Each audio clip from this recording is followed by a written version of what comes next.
24 nation देख रहे हैं आप। मैं हूं आपके साथ रश्मि। जन स्वराज की शुरुआत प्रशांत किशोर की तरफ से की जा रही है। आपको बताएं कि बिहार पहुंचने के साथ ही एक नई राजनीतिक पारी की शुरुआत प्रशांत किशोर करेंगे, जिसको लेकर बयानबाजी शुरू हो चुकी है। क्या बीजेपी, क्या आरजेडी और क्या जेडीयू, सभी के नेता अब बयान देकर ये बता रहे हैं कि आखिर प्रशांत किशोर से उन्हें कोई फर्क नहीं पड़ता। लेकिन फर्क ना पड़ने के बावजूद बयानबाजी तेज हो चुकी है और सभी पार्टी के प्रवक्ताओं की तरफ से बयान जारी किए जा रहे हैं। एक एक करके आपको सभी के बयान सुनवाते हैं, लेकिन इससे पहले अगर हम बात करें तो प्रशांत किशोर बिहार पहुंचने के साथ ही अपने लिए एक नई जो जनाधार है उसकी शुरुआत करेंगे। जनता के बीच जाएंगे, उनकी समस्या जानेंगे और उसके बाद ही फ्यूचर प्लानिंग प्रशांत किशोर की तरफ से की जाएगी। ऐसे में सभी के बयान सामने आए हैं जो एक एक करके हम आपको सुनवाने जा रहे हैं। सबसे पहले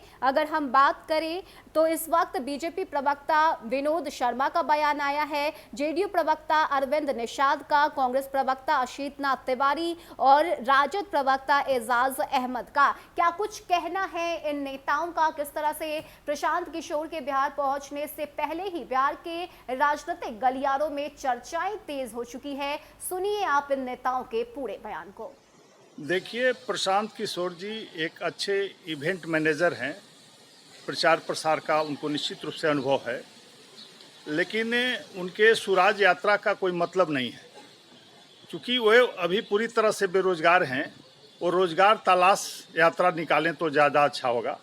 क्योंकि उत्तर प्रदेश में जब कांग्रेस की उन्होंने खटिया खड़ा कर दी थी प्रभारी के रूप में, चुनाव प्रचार प्रभारी के रूप में, उसके बाद सभी राजनीतिक दलों ने उन पर विश्वास करना बंद कर दिया।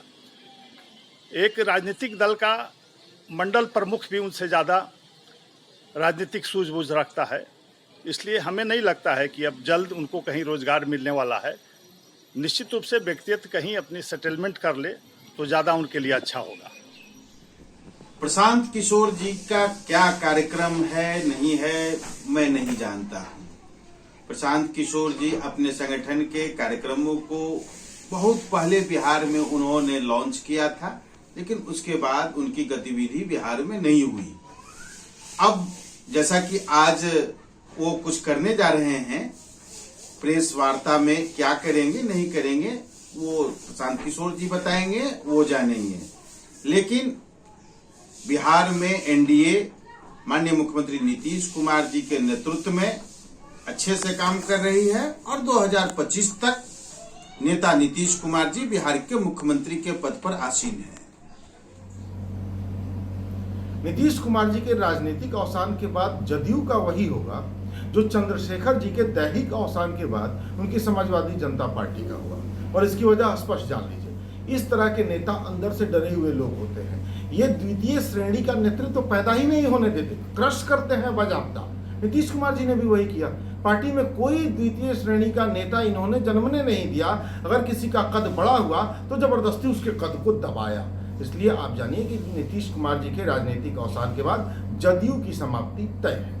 देखिए, जनता दल यू में नीतीश के बाद कौन, ये सवाल जो खड़ा कर रहे हैं, सबसे पहले तो मैं पूछना चाहता हूं, जो पार्टी अपने विचार को परित्याग करके स्वार्थ की राजनीति करे, उसमें नेतृत्व का सवाल और नेतृत्व की मजबूती का सवाल, ये कहीं ना कहीं अपने आप में एक सवाल खड़ा करता है। नीतीश कुमार जी के नेतृत्व पर अब बिहार की जनता का ही विश्वास नहीं रहा, तो नीतीश के बाद कौन वाले सवाल में ही इसका जवाब है कि अब जब जनता दल यू का नेतृत्व करता नीतीश कुमार के ऊपर बिहार की जनता का विश्वास नहीं है, तो आगे कोई और नेतृत्व कहां से उभर करके आ सकता है। और जहां तक जो नेतृत्व करता अभी फिलहाल नजर आ रहे हैं, उन लोगों में आपसी द्वंद्व की स्थिति है, आपसी प्रतियोगिता है, और सबसे बड़ी बात यह है कि ये लोग स्वार्थ के प्रति ज्यादा सजग हैं। इन लोगों का विचारों के प्रति कोई सोच नहीं है।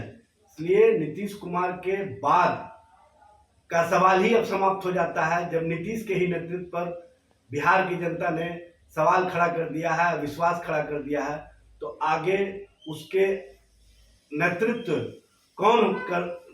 करता कौन होगा, इस पर सवाल ही नहीं होता है।